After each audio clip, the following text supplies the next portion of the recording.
Excellency, I know that many of us will share my plight today. My plight today is just like a member of the clergy, either a father or a padre who is asked to eulogize a bishop, but not to talk about the bishop's religiosity or religion.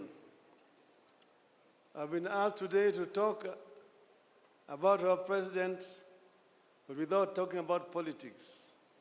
I don't know how to eulogize a politician without talking politics.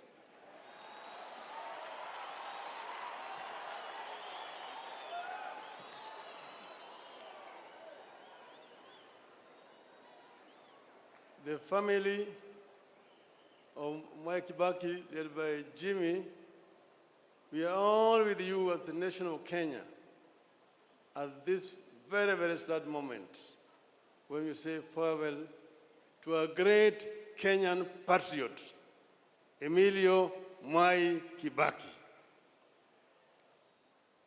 But then, how did Mwai Kibaki come into where he came into? You know, Mwai Kibaki as a youth, Mwai Kibaki as a student, Mwai Kibaki as an intellectual, Mwai Kibaki as a politician. The story was told to us by Jaramogi and Mwai that after KANU was formed in Kirigiti Stadium in 1960, our draft constitution had been presented there, had been prepared by the one Mr. Ojino Okeo, who was Jaramogi's secretary. And he died on his way back to Kisumu through a road accident at the escarpment. Then later on, Jaramogi went to Kampala as a guest of President Milton Obote. I found Obote was campaigning with a very beautiful manifesto. I asked him, who prepared this manifesto for you? Obote said, there are some young men here in Makerere who are very good. Their leader is a Kenyan. Then Jaramogi said, I want to see him. He brought Mwai Kibaki. When he brought Mwai Kibaki, Jaramogi told him, I want you to do the same manifesto like this for KANU. And he prepared with his team that beautiful manifesto. And that's how Jaramogi now invited him to come and become executive officer of KANU. And that started the journey. We know Kibaki as a member of parliament for Donholm. You know Kibaki as a minister for commerce and industry, as a minister for finance, as a vice president, as a leader of the opposition, as a president, as a retired president. And now here we are saying bye-bye to him, a great Kenyan. Mwai Kibaki is a gentleman, a man of conviction, a man who loved perfection. You worked with Kibaki first in the opposition together as our leader.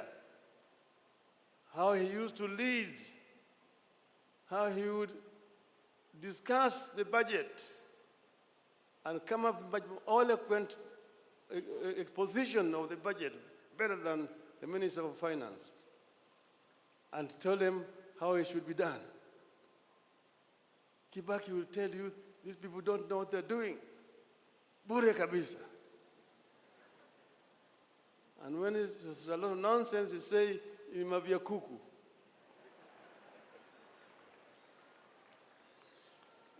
But he was a gentleman by excellence. In the cabinet, we worked together. he would allow a lot of debate in the cabinet. And he also gave the ministers a lot of authority and power to run their ministries, so long as you do not get yourself involved in graft. The biggest enemy of corruption, Mwai Kibaki. And nobody is indispensable when it came to issues of corruption. So we have learned a lot from Mwai Kibaki. We came with almost a bankrupt economy and transformed it. At one time when we were living, it was rising at a rate of 7% per annum because of Mwai Kibaki. Of course, we have had also our differences. When at one time, Kibaki got involved in an accident. Others, opportunities took advantage of that position. We never held it against Kibaki. At that time when we were negotiating post-election violence, the stocks had collapsed at Serena. Kofi Annan invited me and Kibaki for a meeting. We sat in the office of the President, President Kikwete, President Mkapa, Grace Machel, and Kofi Annan. We talked and talked. In the end, I said, I'm ready to come down to this point. This is the reduced minimum. And Kibaki then agreed. So when we agreed, we shook hands.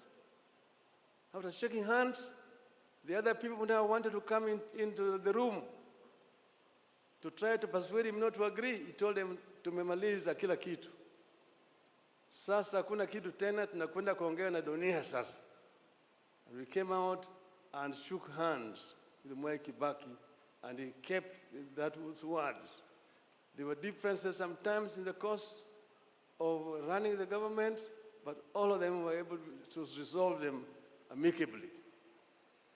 So in retirement, we will continue to remain friends. Each time he has been an advisor to me in many ways. So I've truly lost a friend. The country of Kenya has lost a true patriot, a great leader whose value will only be known with the time as time continues to unfold. Mwai Kibaki, Emilio Mwai Kibaki, rest in peace, rest in eternal peace. I bring finally also to you people condolences of the Kenyans in diaspora around the world who are not able to be with you here today. Thank you very much.